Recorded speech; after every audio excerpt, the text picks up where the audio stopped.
Kisah kali ini akan menceritakan tentang sebuah jalan di sebuah kabupaten di Jawa Timur. Nama daerah itu akan kita rahasiakan demi menjaga agar tidak ada yang tersinggung. Jalan itu merupakan jalan menanjak menuju salah satu kecamatan tertinggi di kabupaten itu. Selain karakternya yang menanjak, jalan itu juga cukup panjang, sehingga banyak kendaraan yang tidak kuat menanjak di jalur itu. Hingga tak jarang terjadi kecelakaan, bahkan hingga merenggut nyawa.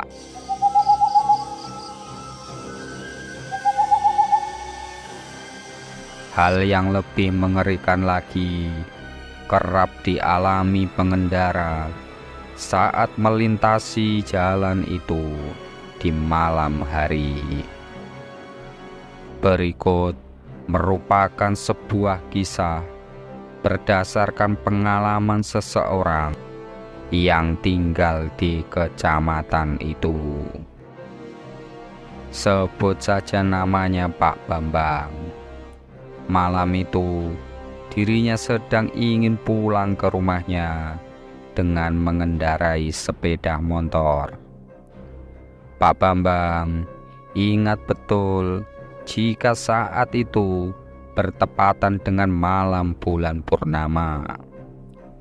Meski jalanan minim penerangan, namun cukup terbantu dengan adanya terang cahaya bulan.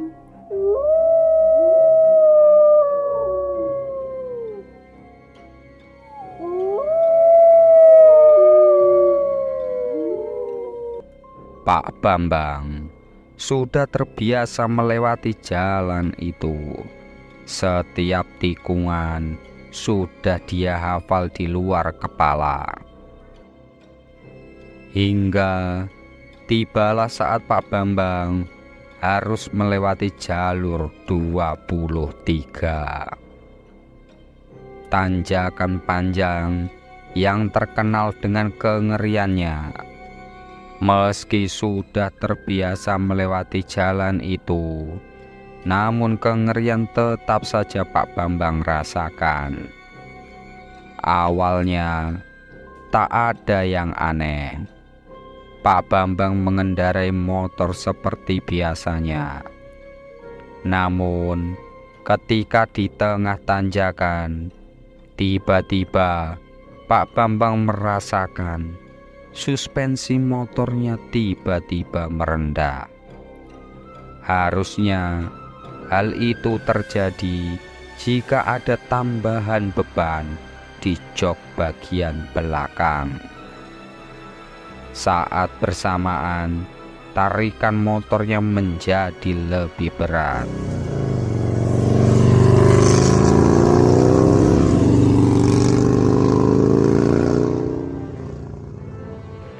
Loh, kok tambah abot?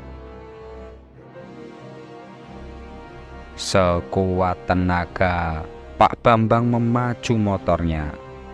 Tak biasanya, motornya bekerja begitu keras saat melewati jalan itu. Tapi kali ini Pak Bambang harus memutar gas motor hingga maksimal. Meski begitu, makin lama seolah beban motor tersebut semakin berat. Loh, kok aneh toh? Gak biasa nih ngoyong ini. Ayo kuat, ayo kuat, ayo.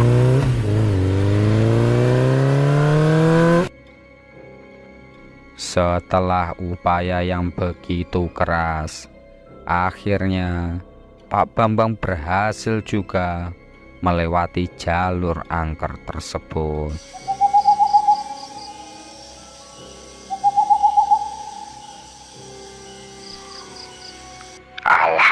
Alhamdulillah, lewat tenan.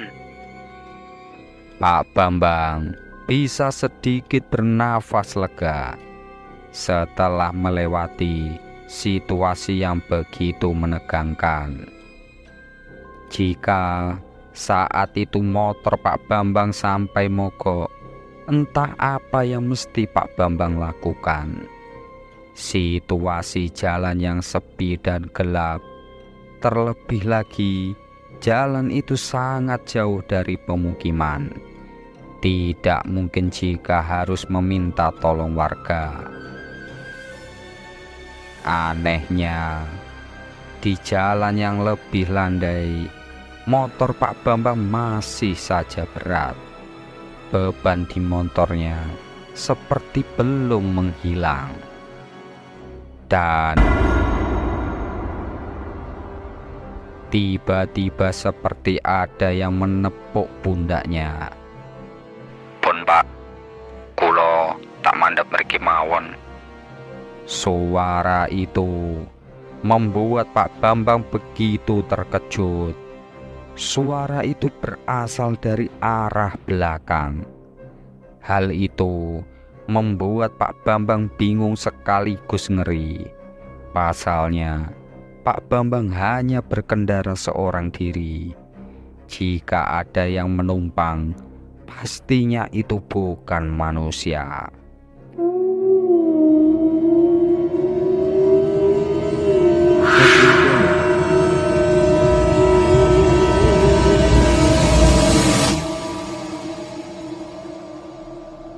Bersamaan dengan itu, motor Pak Bambang mogok di tengah jalan, tak dapat sama sekali dijalankan.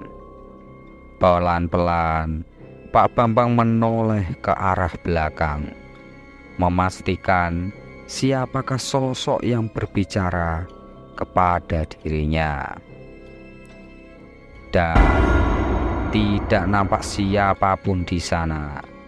Hanya Pak Bambang seorang diri di kegelapan malam.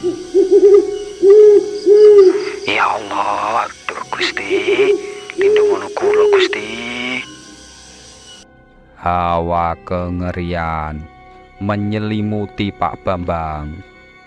Sekuat tenaga, dirinya mencoba menghidupkan motornya.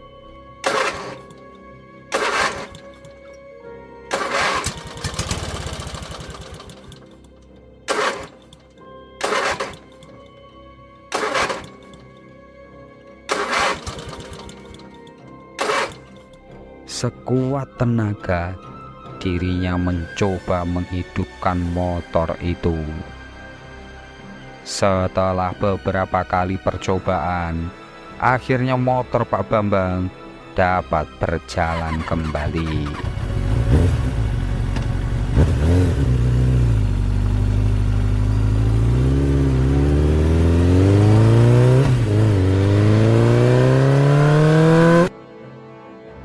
Seketika Pak Bambang memacu motornya meninggalkan tempat itu. Pelan-pelan Pak Bambang melirik ke arah spion untuk memastikan jika tidak ada siapa-siapa di sana. Dan anehnya, saat dilihat dari spion motor, nampak sesosok pria berdiri di tepi jalan. Pak Bambang semakin merasa takut dan makin memacu motornya.